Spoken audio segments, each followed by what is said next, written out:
Alors, en écoutant l'évangile, c'est quoi votre impression? Est-ce que ça fait peur un peu, hein? Est-ce que vous avez eu peur un peu? Ça fait peur, hein? Mais ça va, le Seigneur est bon. C'est un Dieu de miséricorde, c'est notre Père qui nous aime tellement. Si vous savez jusqu'à quel point Dieu vous aime, si vous connaissez l'amour de Dieu envers vous, envers toi, envers moi,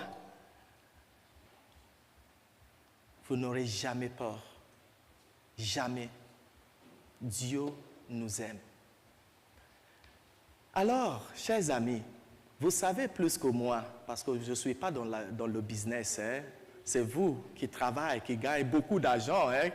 Vous êtes riches, hein? L'argent. Vous savez plus que moi.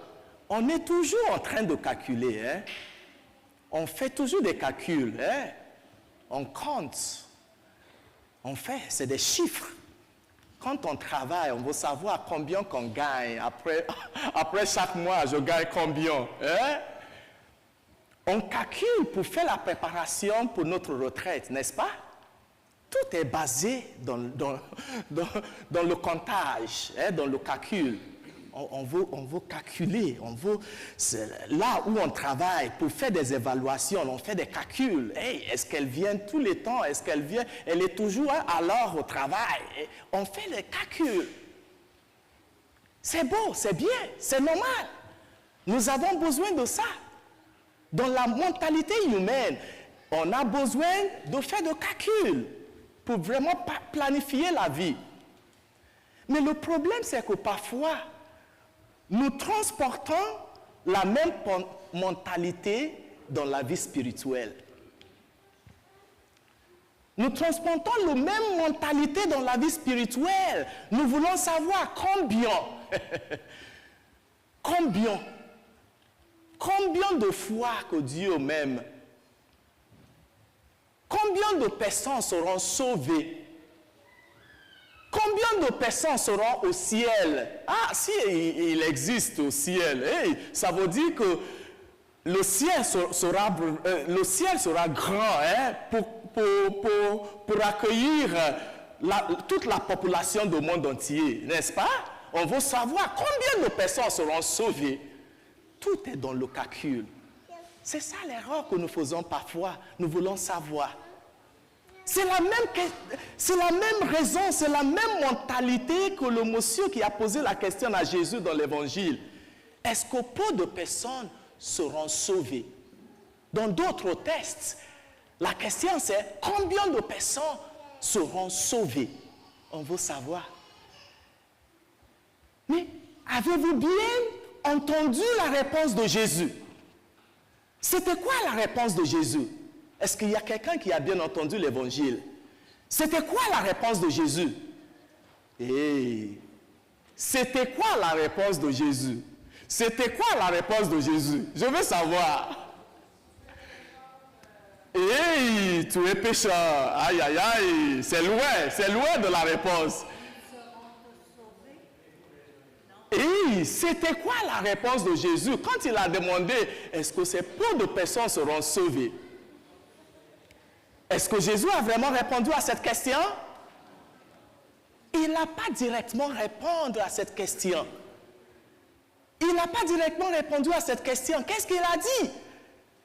Qu'est-ce qu'il a dit? Si tu veux être sauvé, il faut passer par la porte. Ah, est-ce que vous pouvez m'applaudir au moins?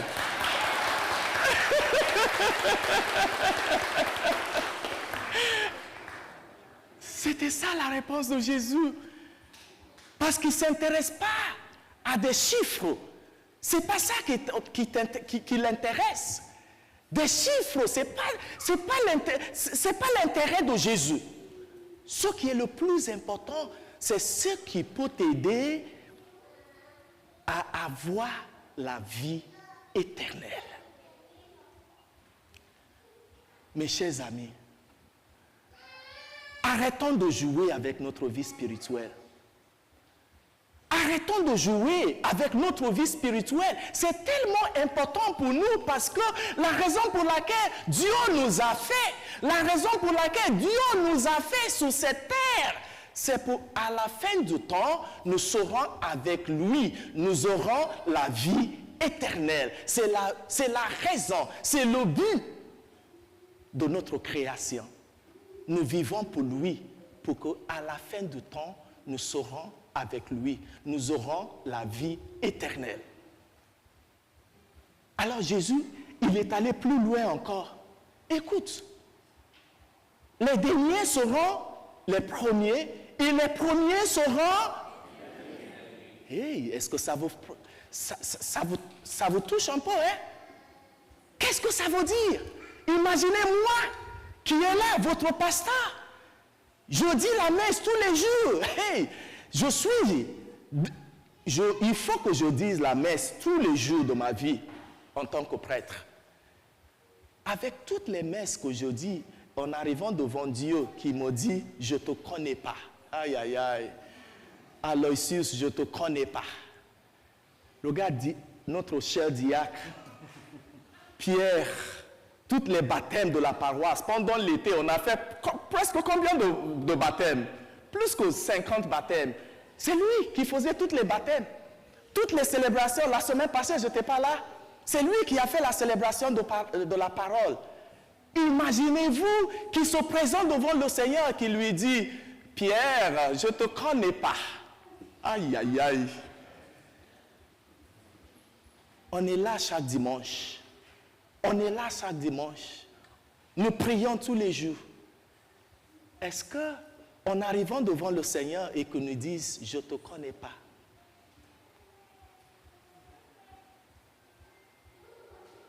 Connaître le Seigneur, ce n'est pas le comptage.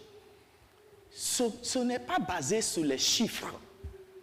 Connaître le Seigneur, c'est d'avoir une relation personnelle avec le Christ.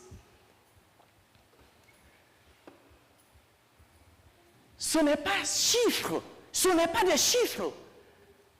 C'est une rencontre avec le Seigneur, une relation avec le Seigneur qui nous connaît. Il nous connaît personnellement par notre propre nom. Il me connaît. Le Seigneur me connaît avec mon nom Aloysius. Il vous connaît Stanley, il vous connaît Pierre, il vous connaît Marc, il vous connaît Jacques. Il vous connaît par votre propre nom. Vous avez une histoire d'amour personnel avec le Christ. C'est une relation personnelle. Alors, mes chers amis, nous pouvons connaître la Bible au début jusqu'à la fin, mais ça ne va pas dire que nous avons une conversion intérieure. Ça ne va pas dire que nous avons une relation personnelle avec le Christ.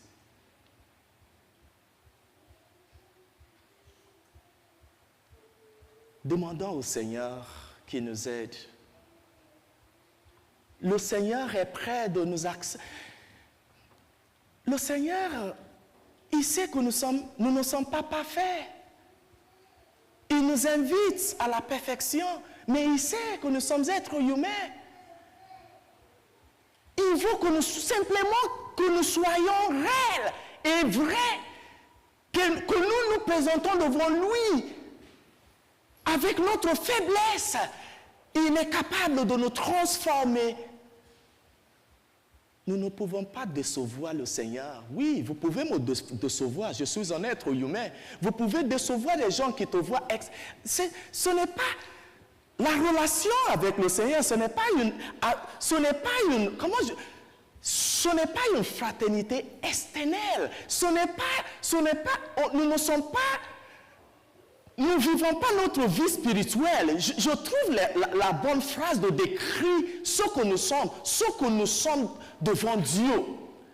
C'est une histoire d'amour avec un Dieu qui nous aime sans compter. Sans compter. Et nous ne pouvons pas décevoir le Seigneur. Vous pouvez apparaissent devant moi. Ah, Père Aloysius, tu es le bon prêtre que je connais partout dans le monde. Et tu es ça, tu es ça. On n'a rien de moi. Et c'est un mauvais prêtre. Il va falloir qu'on le tue. C'est quoi cette hypocrisie? Devant le Seigneur, il n'existe pas l'hypocrisie. Dieu veut nous accueillir avec un cœur ouvert. Il faut compter, chers amis, sur la miséricorde de Dieu, sur un Dieu qui nous aime et qui nous pardonne. Alors, demandons au Seigneur qui nous invite aujourd'hui de passer par la porte étroite. Par la porte étroite. Ce n'est pas juste connaître la Bible. Ce n'est pas juste connaître les lois de l'Église. Ce n'est pas juste connaître toute l'Église qui existe à Repentigny ou à l'archidiocèse de Montréal. Il nous invite à vivre une relation avec lui, une relation d'amour vraie et réelle. Amen.